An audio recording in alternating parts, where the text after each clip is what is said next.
weligaa noloshaada adaad dilay oo waxaad isku xukuntay dil toogashaa haddaad cid barbar dhigto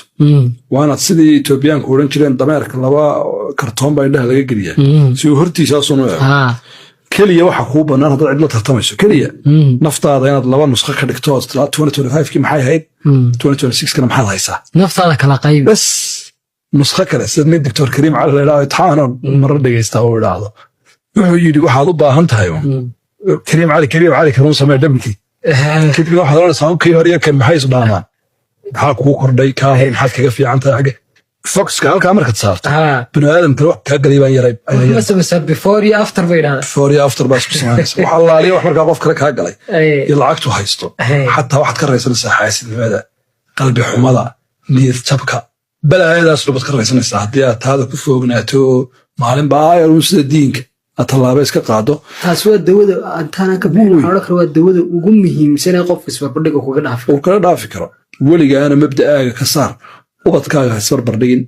oo haddii ilaahay xaasas ku siiye xaasaskaaga isbarbardhigin oo walaaladaha isbarbardhigin combarisonku waa musiibo inaad tiraahdo hebelna waxaan u siiye walaalkaya hebelna kani muu siiyo ubadkayga kana sidanu sameeye may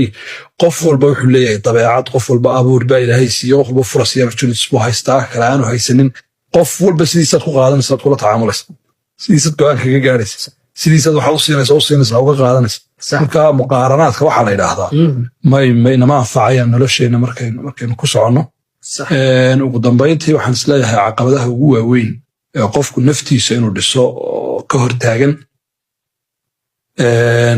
waa mas-uuliyaddiisa oo qofku aanu si dhaba u qaadanin falaad iyo ciyaar iskaga jiro loofar iskaga jiro oo dabadeed uu leeyahay nimankan waxaanay ka warramayaan iyo noloshan adag iyo dhibaatadan xaggay taallaayo kadibna qofku xaqiiqaan uu ogyahay halku joogo laakiin sidaas baa laga yaabaa inuu fikiro nin odaya ayaabaa waxaa la yidhi isagoo wadda iska socdo ul tukuba wata oo soo gudmay oo ushula soo laabantay ay dhallinyaro dooneen inay ku ciyaaraan ay ku kaftamaan waxay yidhaahdeen xaajiyow ushay mise lagaa siiyey markaasuu yidhi sata'tiikum bilmajaani qadan adar barraybay bilaashidii ku imana iska suga marka waxaan ka digayno nolosha qofka ku fashilmaysa oo nolosha aanu qofku isdhisayn nolosha aan mas-uuliyadda lahayn dee waa wax qofka ka daba imanaya haddaanu ka baraarugin waxaan ku soo gaabin lahaa hadalkaygaan ku soo ururin lahaa waxa weeye naftiina dhisa waqti badan geliya